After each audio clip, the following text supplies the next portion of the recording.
Mic काढा तिथनं. हरे हरे कृष्ण कृष्ण कृष्ण हरे हरे हरे राम. महिला वर्गाचा आवाज यायला पाहिजे. राम राम हरे हरे हरे हरे कृष्ण कृष्ण कृष्ण हरे हरे हो.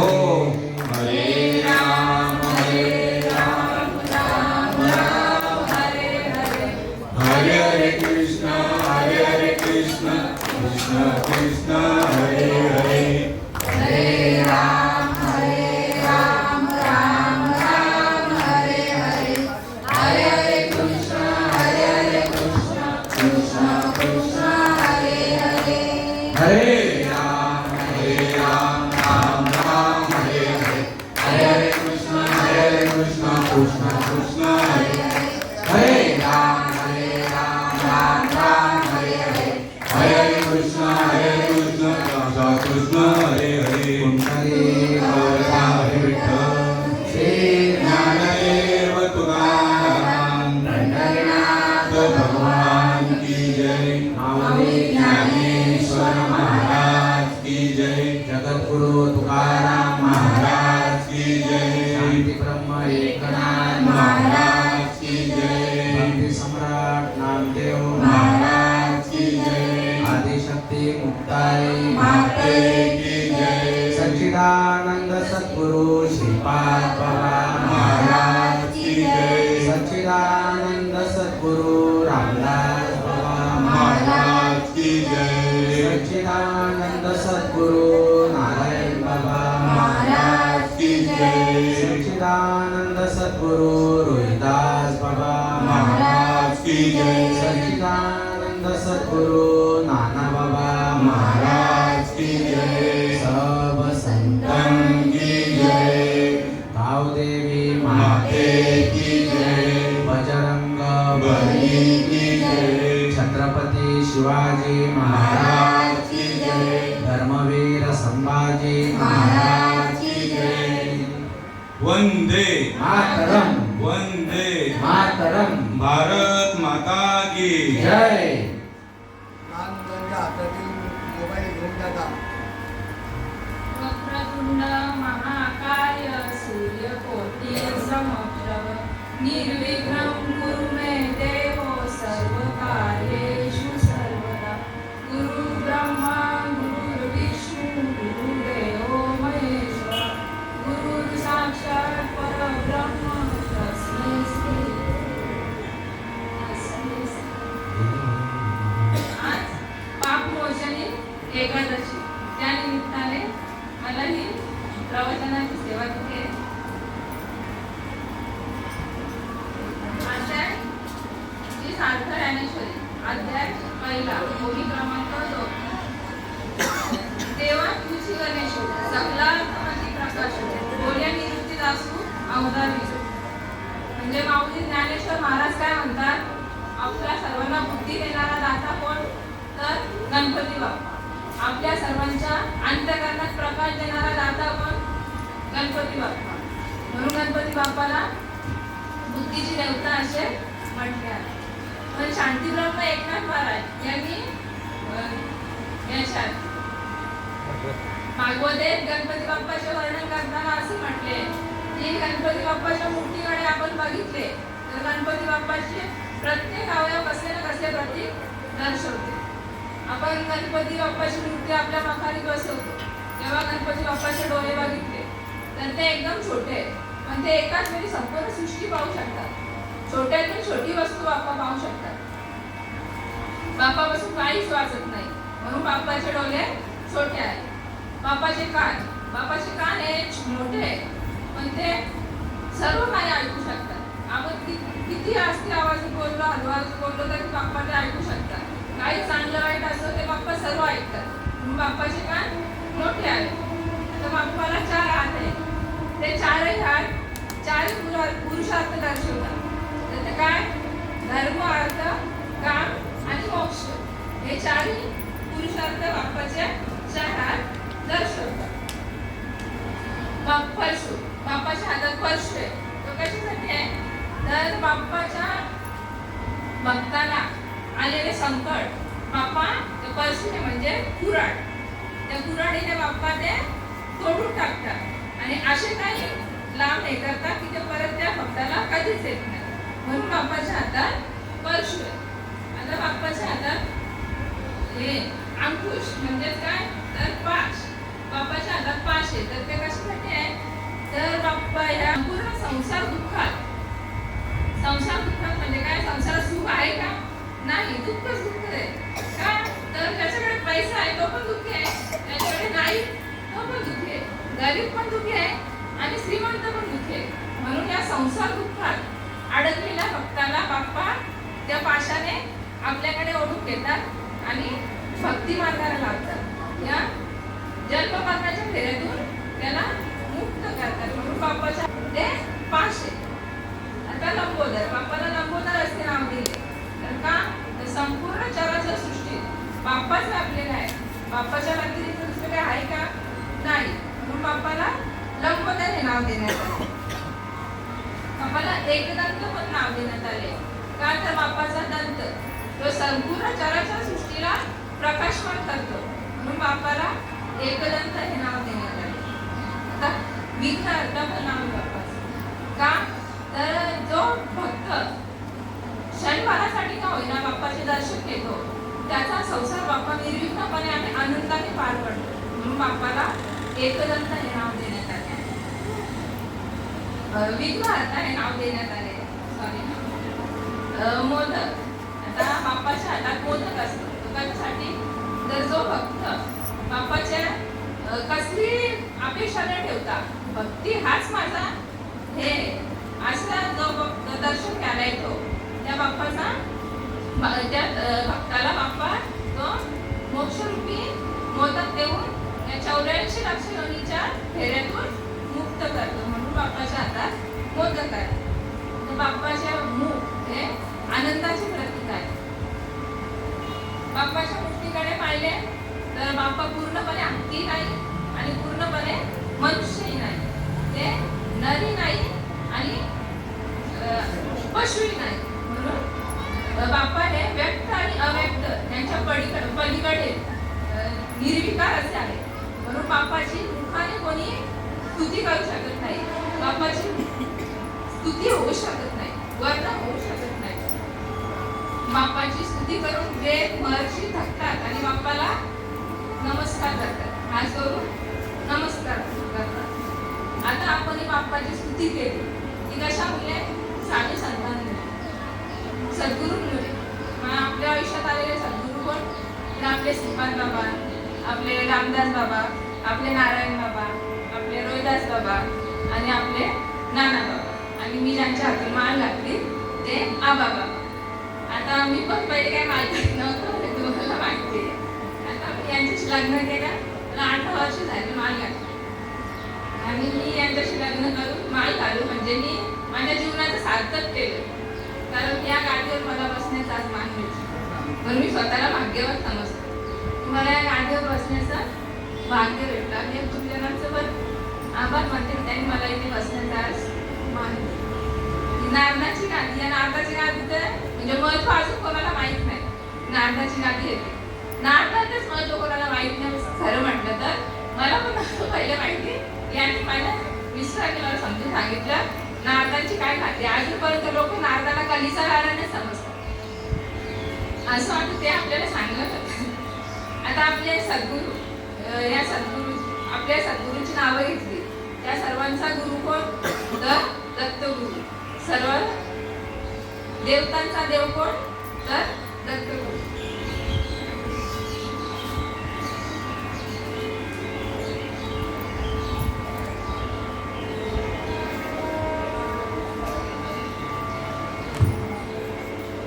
या सर्व सद्गुरूंचा गुरु आणि सर्व देवांचा देव कोण तर दत्तगुरु. तुम्ही ब्रह्माची भक्ती करा, तुम्ही पांडुरंगाची भक्ती करा, तुम्ही विष्णूची भक्ती करा, तुम्ही ब्रह्माची भक्ती करा, शंकराची भक्ती करा किंवा तुम्ही नाथाची भक्ती करा. ती भक्ती कोणाला बसते दत्तगुरूंचाच का दत्तगुरूंनाच का तर सर्व देवांचा देव, सर्व गुरूंचा गुरु कोण तर दत्तगुरु. तर तुम्ही सर्व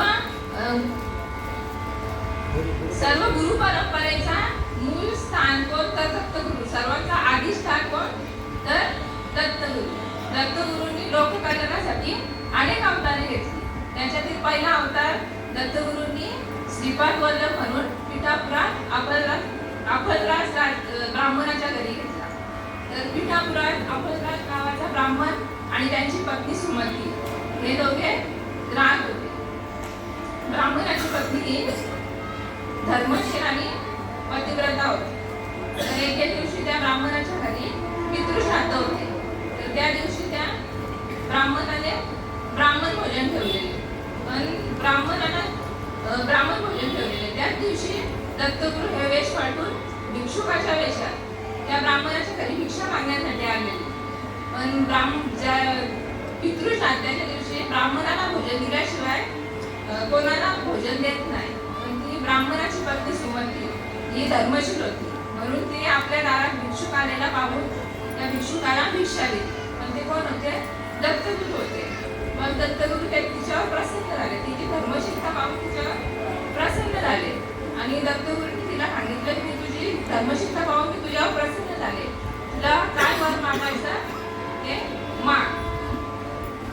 तेव्हा सुमती तिला दत्तगुरूंना सांगते की तुम्ही मला अतिथी रूपात माता अशी हाक मारली, ते तुमचे वचन खरे हो अशी माझी इच्छा आहे आणि ती इच्छा तुम्ही पूर्ण करा.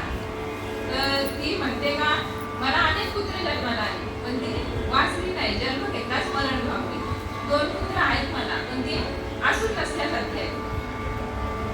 असून नसल्यासारखे आहेत. एक अंध आहे आणि एक पांगला आहे. तर दत्तगुरू ती म्हणाली की मला तुमच्यासारखा परम तपस्वी जगतवंद्य आणि परम पुरुषार्थी असा पुत्र माझ्या पोटी जन्माला यावा अशी माझी इच्छा आहे. तेव्हा दत्तगुरू म्हणाले तुम्हाला पाहिजे तसा पुत्र तुमच्या पोटी जन्म घेईल. तो महातपस्वी असेल, जगतवंद्य असेल आणि त्याची मोठी ख्याती होईल. पण त्याच्यात एक अट आहे. काय दत्तगुरू काय म्हणाले की तो पुत्र तुमच्या पोटी जन्म घेईल पण तुम्ही त्याला टोकता कामा नाही की तू असं कर किंवा असं करू नको. तुम्ही असं केलं तर तो तुमच्या बरोबर राहणार नाही, तुमचं घर सोडून जाईल. सोडून जाईल. मग हे सर्व वृत्तांत सुमतीने आपला पती अफलराज याला सांगितले की आपल्या घरी असे भिक्षुक आलेले ते दत्तगुरू होते. मी सर्व ब्राह्मणांना भोजन देण्याच्या अगोदर त्यांना भिक्षा दिली. मग त्या दोघांना भरपूर आनंद होतो. का तर आपल्याला सर्व जगाचा मालक ज्याच्यापासून सृष्टी निर्माण होते असा त्याच्या व्यतिरिक्त काही नाही. जो ब्रह्मा म्हणून पालन करतो, विष्णू म्हणून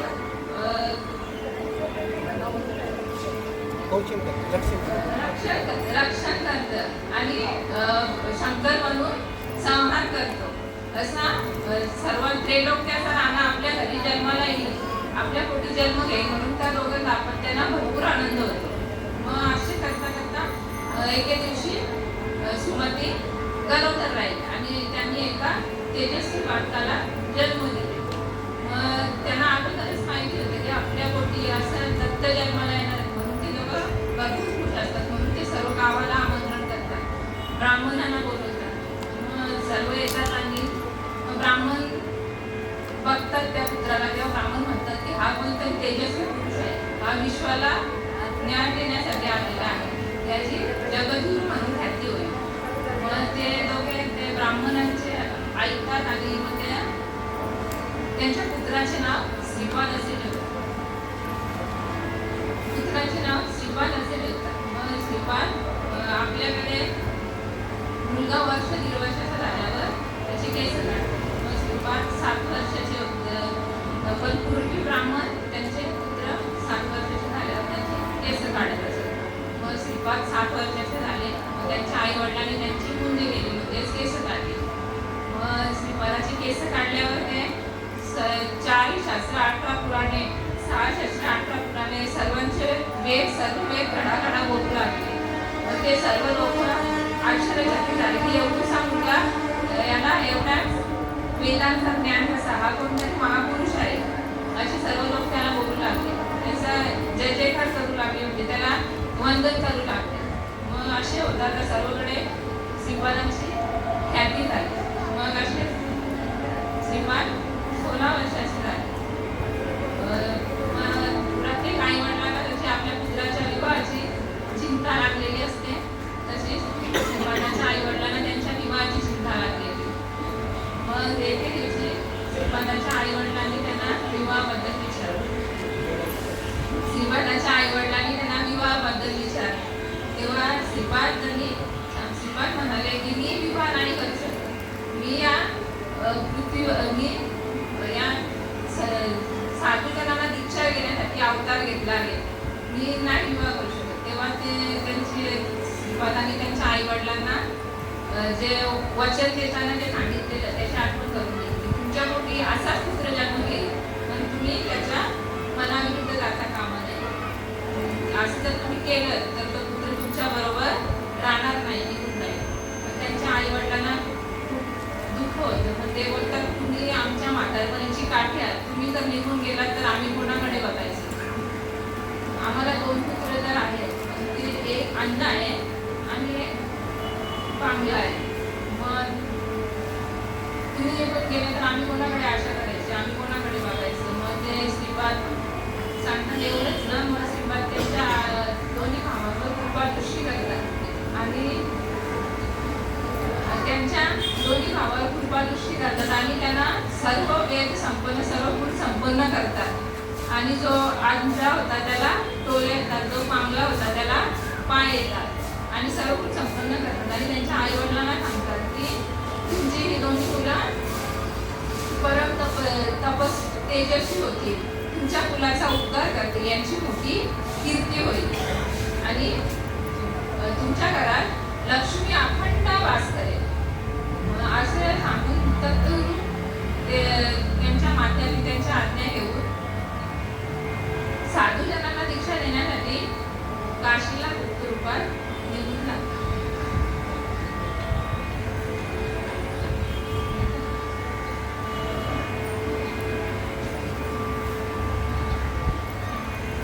काशीला गुप्त रूपात निघून जातात. मग अजून दत्तगुरू दुसरे पण म्हणजे अशा प्रकारे दत्तगुरूंनी त्या ब्राह्मणांच्या पिठापुरातल्या ब्राह्मणाच्या कुलाचा उद्धार केला.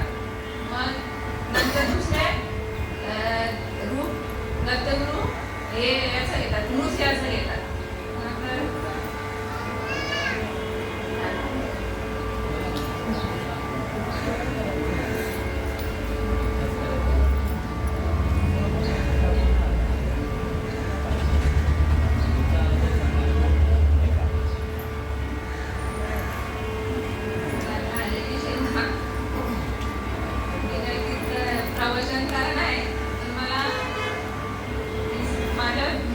जे काही चांगले शब्द निघाले असतील ते माझ्या सद्गुरूचे शब्द म्हणजे मी त्यांना आगमन करते. आणि माझ्या तोंडून काय वाईट शब्द निघाले असतील ते तुम्ही मला मी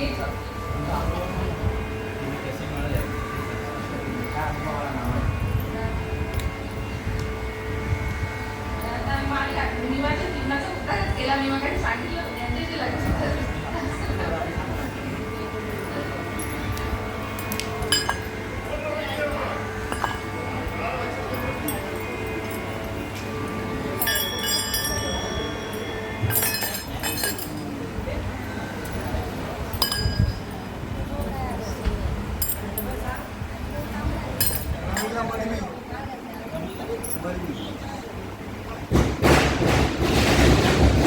कुंडली